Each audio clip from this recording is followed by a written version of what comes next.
Hi, thanks, Dylan. As you said, my original intention for coming to this meeting was as an uncle, um, to learn and to meet all of you. Many of you I've been meeting on Zoom calls, but have never had the chance to meet.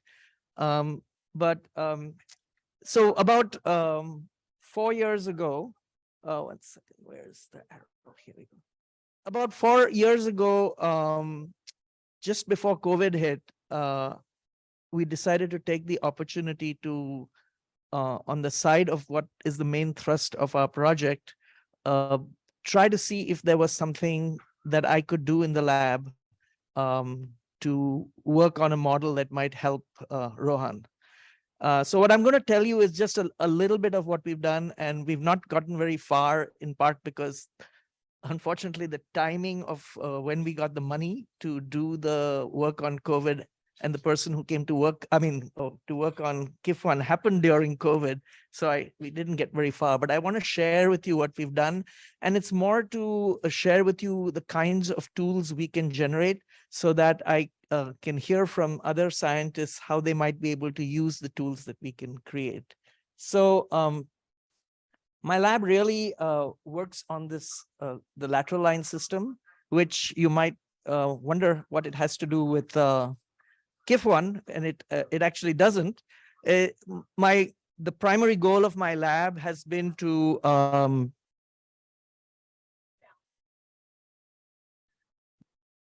it's very odd.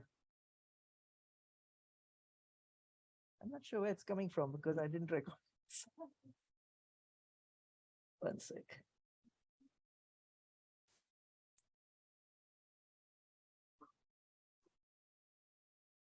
Oh, that is my voice, though.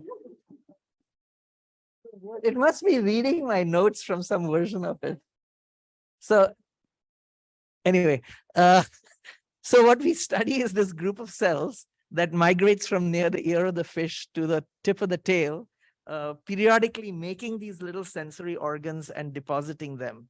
And these sensory organs actually help the fish to sense the pattern of water flow over the body surface. But the thing that's very interesting about the system is that once these sensory organs are deposited, or actually as the primordium is moving, there is a nerve that chases them. And as the neuromass get deposited, one of these nerves peels off to innervate the sensory organ that's gotten deposited. So the end of this migration, what we have is this beautifully long nerve, which is just under the skin, which is in a straight line. And in this completely optically clear embryo, you can watch whatever is traveling within the axons in an extraordinarily high resolution manner. And so in many ways, the zebrafish offers many features of a system that might be sort of an ideal system for studying axonal transport. So you can visualize the cargo, you can manipulate the animal by introducing various types of genes or to make mutants, and you could use it as a platform for testing small molecules, for example. And so of course, there are many different cargoes that we can introduce into the fish.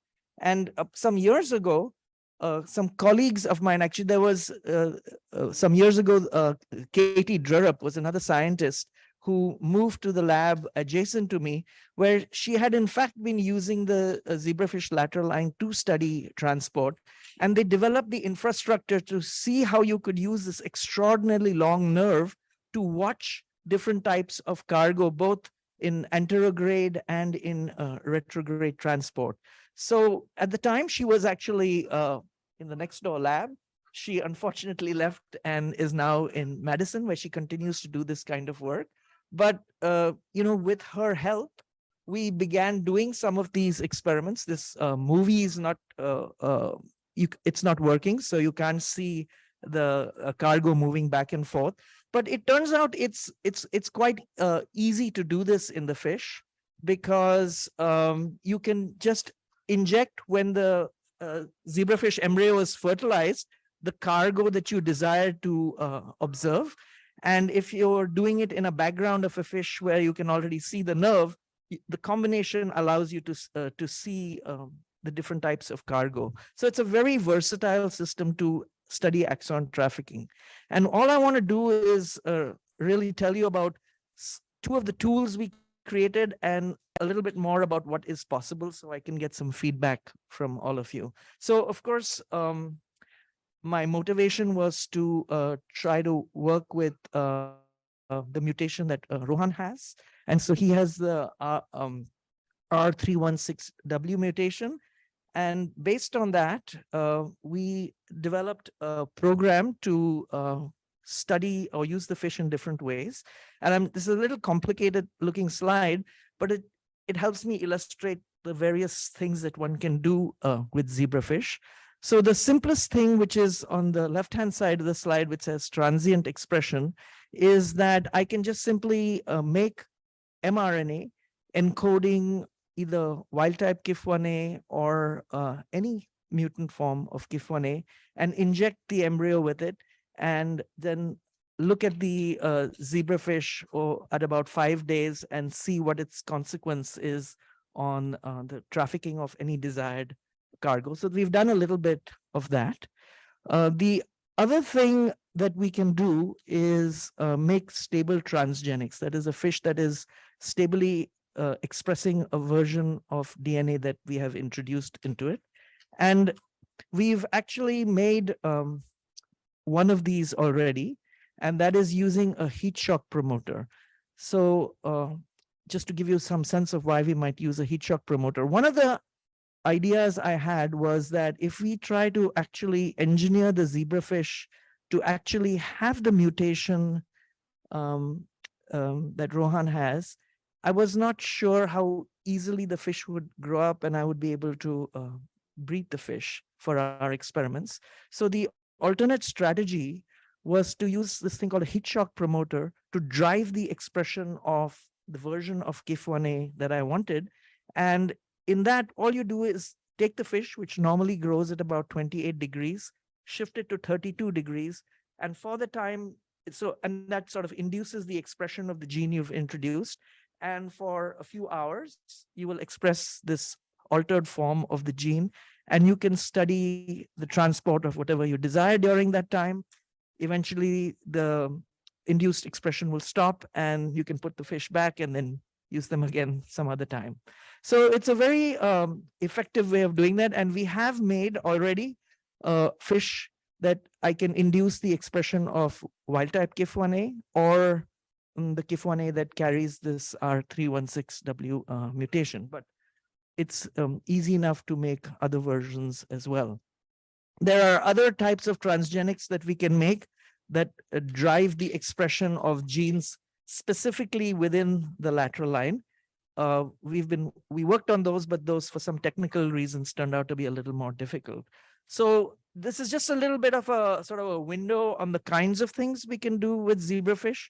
I encourage any of you who are working on it to get in touch with me if there's some particular tool that would, or a manipulation that you would like to study taking advantage of zebrafish. And I would be extremely happy to try to work on it, because our lab is small and we work on very different things. But this is a thing that I'm passionate about and would be very happy to help people with. So that's really all I wanted to say. And I thank Dylan for giving me the opportunity to talk.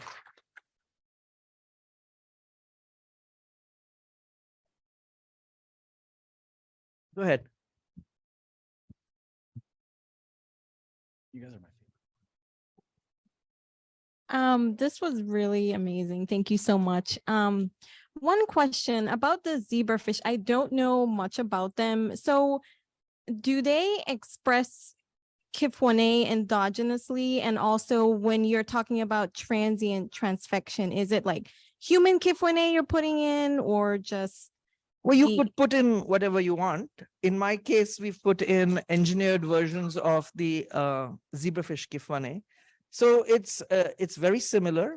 It's a very highly conserved protein. Zebrafish happens to have two. And so I use the one that is normally expressed in the lateral line. I was actually talking earlier that it's interesting that I have another colleague at NIH who works with a zebrafish mutant, which has actually lost KIF1A.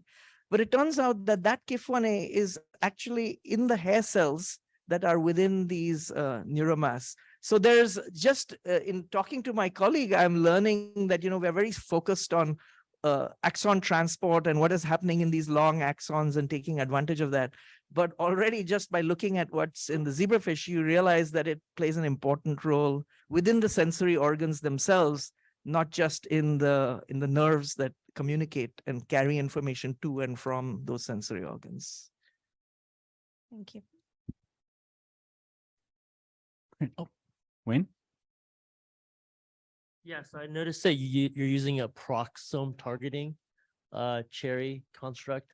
Is that correct? It's a Say again? peroxisome. Yes, that was one of the construct. cargos that we use. So in your model system, what happens when there's an impairment of peroxisomes in general in zebrafish? Honestly, I'm not sure about that because we've used it primarily because the peroxisome cargo is extremely easy to see. It's a very bright and large cargo. So we were really looking at it from that perspective, not from the functional consequence of the peroxisome trafficking being impaired.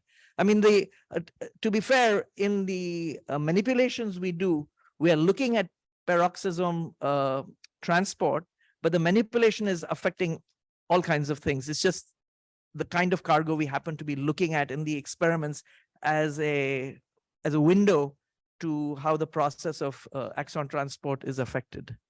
I don't know specifically what loss of peroxisomes would do in the fish. Thank you. Janie? Do you actually know what it stands for? Which one? Zebrafish? What does it stand for? Yeah, do you know what? Zebrafish are called zebrafish because I didn't show a picture of them, but if you look at an adult zebrafish, it's got zebra-like stripes. So that's why it's called a zebrafish. Oh, that's kind of interesting because I'm like, zebrafish? Huh?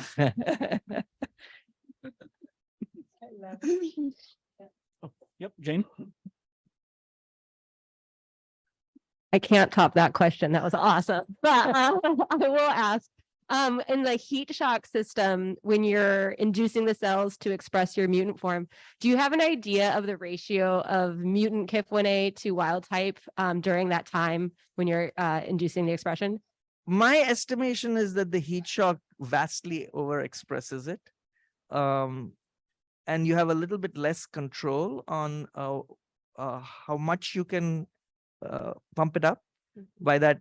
And so we've tried to simply, quantitate what happens without heat shock, see how it changes with the heat shock to compare both with, which is why we're comparing both wild type and the mutant, because injecting just the wild type is, has Interesting some as well. effect Like, as what well. happens if you just got way too much KIF1A now? Exactly. But the other strategy is to put in the RNA.